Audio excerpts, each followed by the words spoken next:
I guess video games are just too hard nowadays.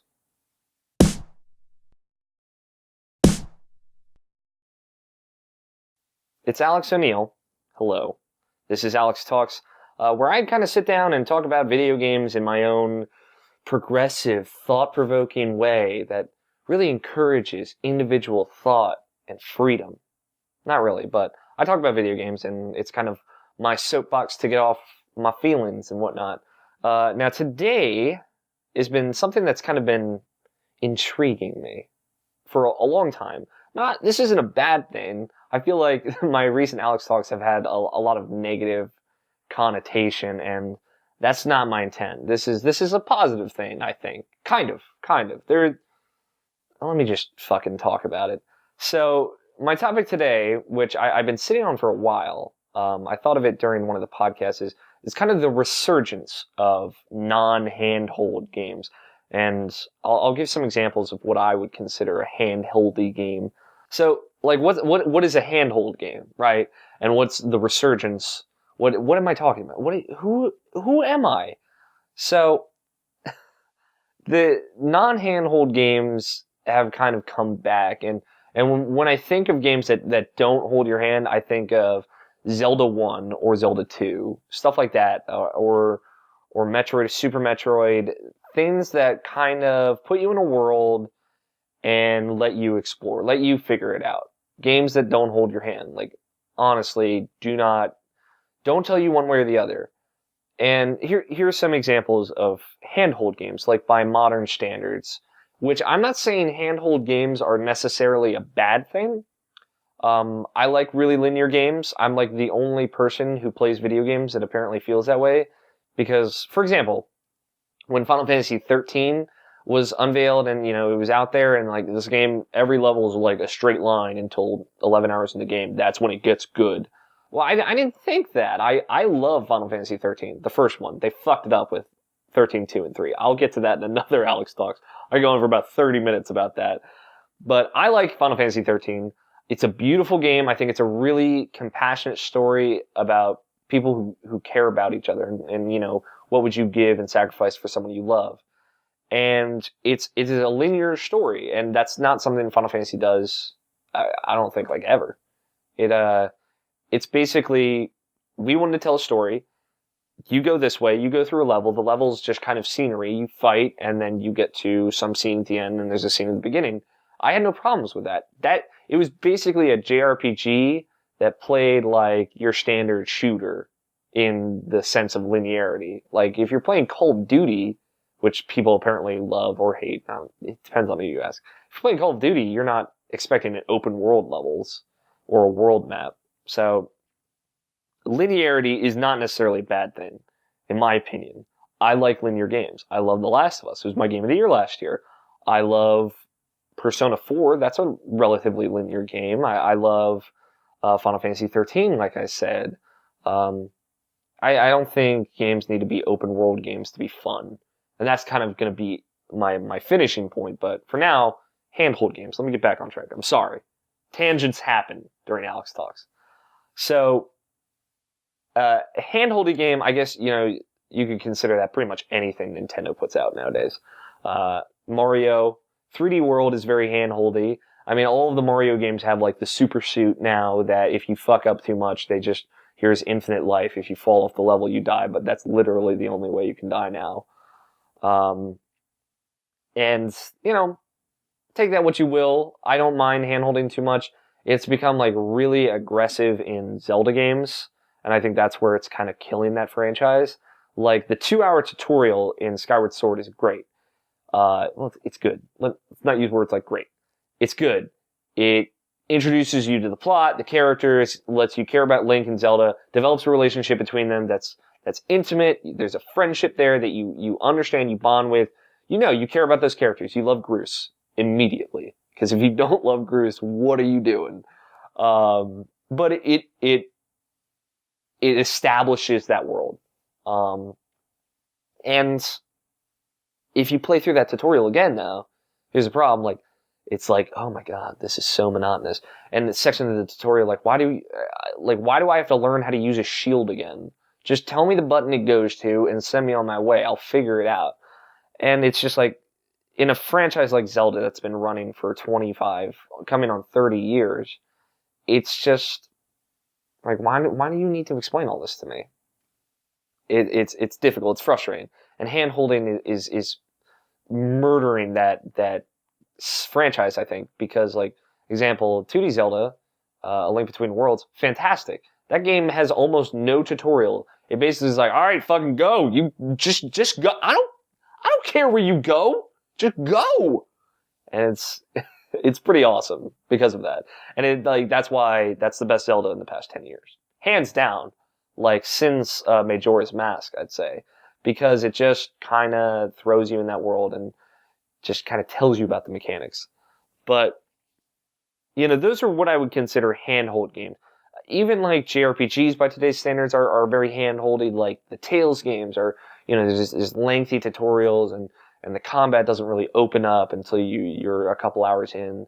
And that's kind of the big problem with JRPGs, that a lot of people, they don't like JRPGs. They don't play them because, like, oh, the JRPG hump, that 4 hours or 3 hours or 2 hours, however long it is, depending on the franchise, it takes before it gets interesting. And I feel like that's a misnomer. I find JRPGs interesting right off the bat, but it's just there's no gameplay mechanics thrown at you until later on. But again, another Alex Talks. I can go on for hours about that. I might actually do that. A revelation for a moment there. I'm gonna write that down. So non-handholdy games. Let's actually get to the point of this 6 minutes into the video. So, like, what's a non-handholdy game? Like I said, I threw out some examples earlier, like Super Metroid or the original Legend of Zelda. The original Legend of Zelda is beautiful because, you're this kid, or you assume a child. You're a person in this big, huge open world, and that's all you know, right? There's a cave in front of you, you open it, some old guy tells you it's dangerous to go alone, hands you a sword, and then you're on your way. Like, it never tells you, all right, the first dungeon's here, and then you'll get hints to where the other dungeons are from there. It just throws you in the world. And that's awesome. That's why people love the original Legend of Zelda. That's why people love A Link to the Past, which is like an evolution of that with a bit more rails to keep you focused. So, that's magical, right? Getting lost in a world. And it's something that a lot of people kind of considered lost on modern games. Like, starting the PS2 era, it's just like people started telling stories, or even before that, people started telling stories, making games that sent you in a direction. You always knew where you had to go. There was no mystery. There was no adventure. There's no exploration. But now, starting with Minecraft, I think, there's this resurgence of games that don't really tell you what you have to do. It's up to you to decide that, which very much harkens back to how games used to be. And it's weird. Like, I'm not complaining. I like those classic games. I love the original Legend of Zelda. I love Super Metroid. And it's weird that I'm throwing out Nintendo games. It's not just Nintendo games, but those are some of the better examples I can think of. It's interesting. Like, this is gonna get, I'm revisiting old topics here, but Rust and DayZ, 2 top selling games on Steam. Problems with that, they're out there. Go watch it. I'll put the video like right here. Go click that, and I'll complain about early access another time. But those games are very not handholdy. Rust and DayZ throw you in a world like Rust. You're naked. Your dick is out. You got a rock.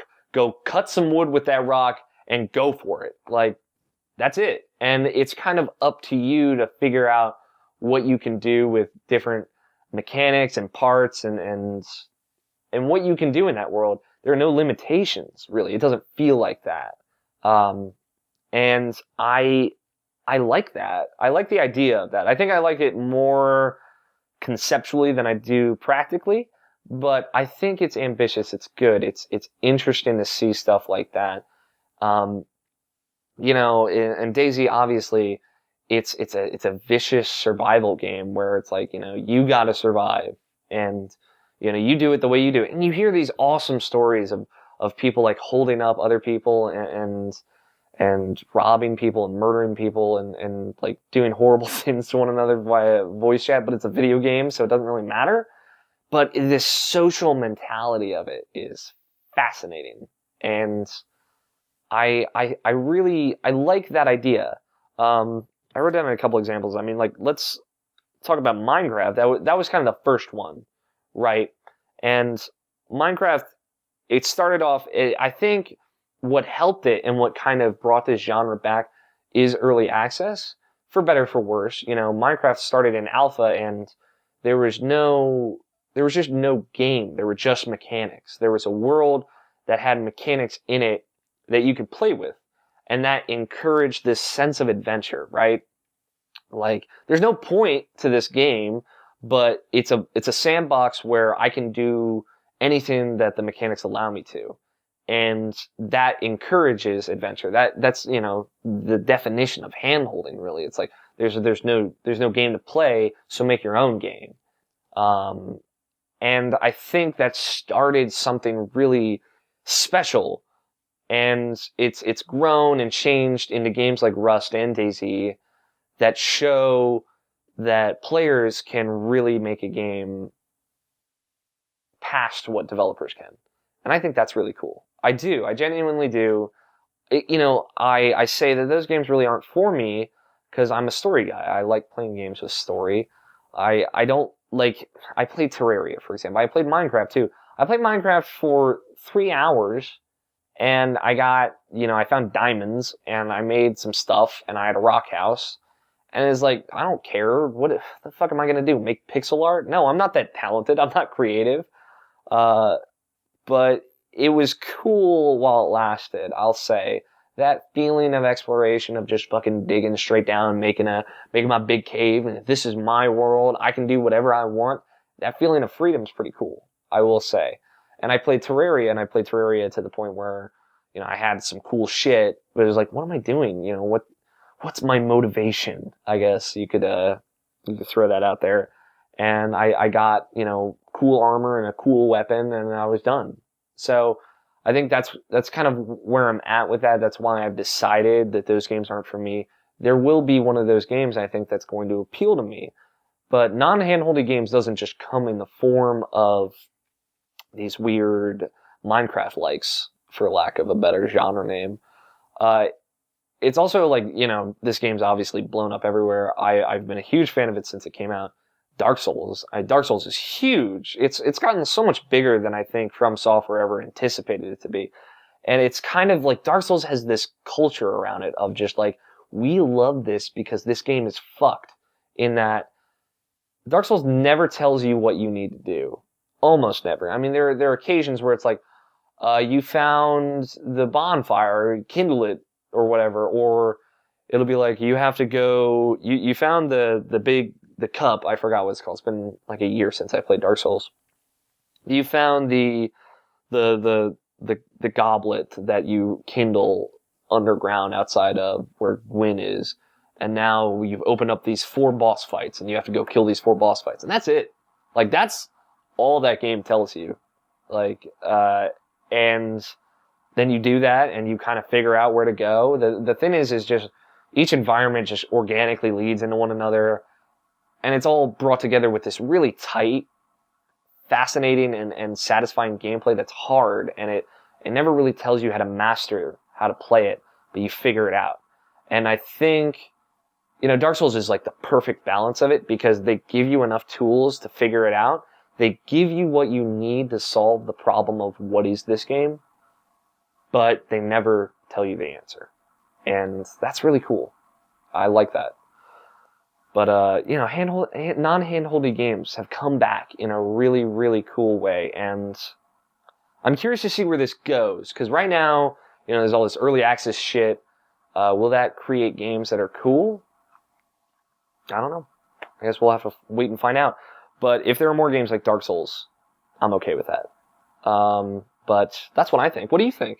Let me know. Tweet me. I'm at AlFighter27 on Twitter.